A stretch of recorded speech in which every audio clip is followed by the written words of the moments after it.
Singkat saya mau cerita.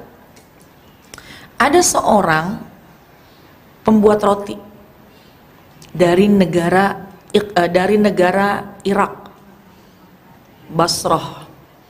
Pedagang roti, pembuat roti. Ibu, pedagang roti. Kemudian ada lagi seorang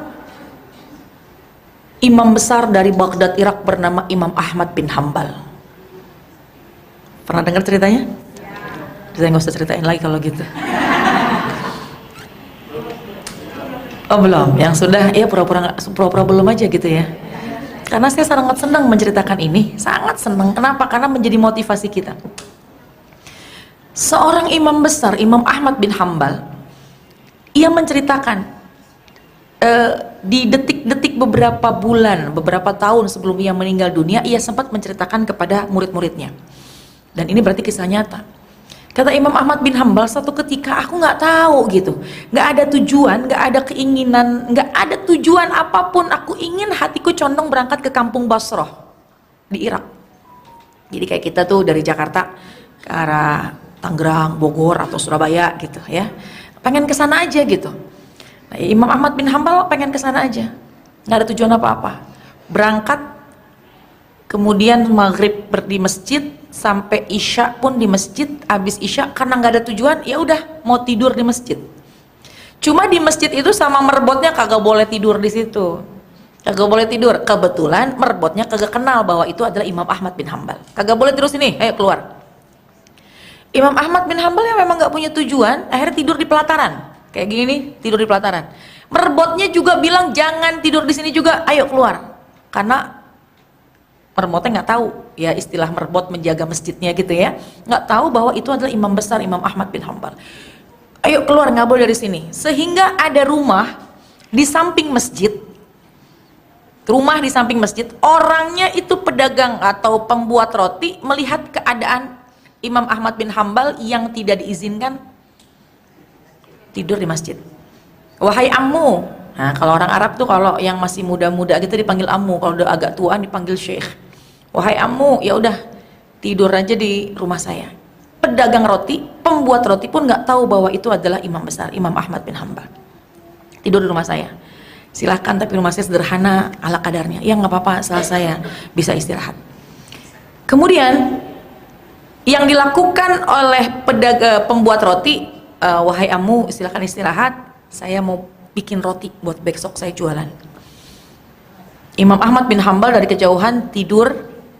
Ya tidurnya nggak kayak kita bayangin rumah yang ada kamar-kamarnya. Tidurnya tuh kayak di hall gitu, di ruangan, jadi satu ruangan.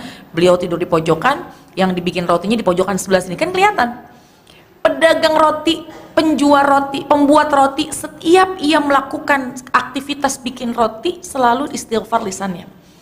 Masukin giling gandum, istighfar, masukin tepung, istighfar, masukin garam, istighfar, masukin gula, astagfirullahalazim, astagfirullahalazim, astagfirullahalazim, kan gitu ya kalau bikin roti ya, astagfirullahalazim, astagfirullahalazim, astagfirullahalazim. Imam Ahmad bin Hambal ini, mereka berdua nggak kenalan bu. Imam Ahmad bin Hambal langsung menghampiri orang yang tadi bikin roti.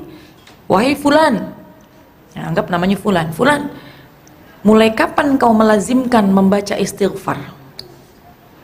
Ya kata tukang roti itu tuh yang lagi bikin roti, ya saya udah jadi tukang roti udah 30 tahun. Selama itulah saya membiasakan melazimkan membaca istighfar. Kata Imam Ahmad bin Hambal, apa yang kau dapat dari istighfar yang kau baca? Dengan santainya itu pedagang pembuat roti, ya yang saya rasakan setiap saya melazimkan baca istighfar, maka Allah selalu mengabulkan segala macam hajat-hajat saya. Semua yang saya inginkan selalu dipermudah. Saya inginkan pasti dikabul, pasti diijabah, pasti diberi sama Allah. Jadi maka saya tidak pernah berhenti untuk melazimkan baca istighfar. Setiap yang saya inginkan selalu Allah kasih. Kata pembuat roti, tapi ada satu yang belum Allah kabulkan. Sambil pedagang roti ngegulung, semua udah dikasih, tapi ada satu nih yang belum dikasih sama Allah. Apa itu? Kata Imam Ahmad bin Hambal, saya tuh pengen banget ketemu sama ulama besar dari kota Baghdad, Irak bernama Imam Ahmad bin Hambal. Ternyata Dia nggak tahu yang datang Imam Ahmad bin Hambal. Langsung seketika Imam Ahmad bin Hambal mengatakan Allahu Akbar, Allahu Akbar, Allahu Akbar. Inilah alasannya kenapa hatiku condong ingin berangkat ke kampung Basrah.